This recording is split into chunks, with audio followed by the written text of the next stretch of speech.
Madadami ka sa ginagawa ng mami mo. Kung nagising si Sir Pepe. Alam ko, okay? We're done, we're doomed!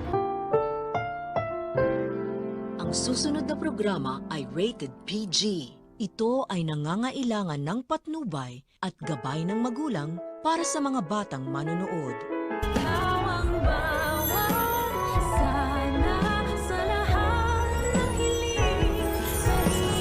Gusto ko na ma-familiarize yung sarili ko dito sa lugar niyo kasi mukhang matagal-tagal tayo magkakasama.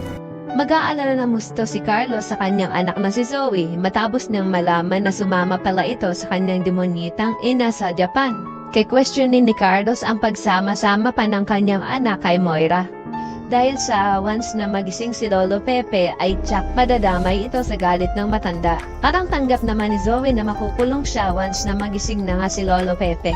Kaya naman salit na magmukmuk siya mas ine-enjoy niya na lang ang mga huling araw niya sa labas. Sa kabilang banda, sa unang araw naman ng trabaho ni Justin sa kanyang work bilang HR sa Apex ay ipafamiliarize niya na ang lugar sa pamamagitan ng paggagala-gala sa loob ng buong Apex Hospital at mukhang patitikimin niya ng kanyang tunay na ugali sila Nurse Evan at Karen sa pamamagitan ng pagbaksak sa kanilang mga gamit at padadamputin niya ito sa dalawa. Ikatataas naman ito ng kilay na mag-best friend na nurse at feeling nga ng dalawa na mas pinapatunayan lang ni Justin na mas masawal pa siya kay Zoe. Sa kabilang banda, mukhang sa hinaba-haba ng pagpabebe nitong si Doc Carlos ay mukhang papayagan niya na din si Annalyn na sumama sa Japan.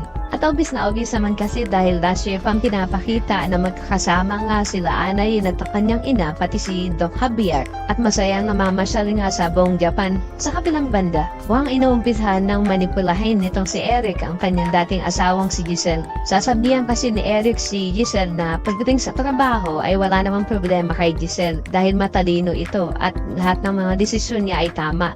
Pero pagdating sa personal life ay doon siya pumapalya. Kitang-kita naman sa mga mata ni Giselle na tila ba tinatamaan siya sa mga sinasabi ni Eric. Kaya naman kung isa ka rin sa mga umaasang sana hindi magtagumpay si Eric sa pagmamanipula dito kay Giselle ay pakilike ang video na ito and don't forget to subscribe. Thanks for watching and see you on our next episodes. Bye-bye!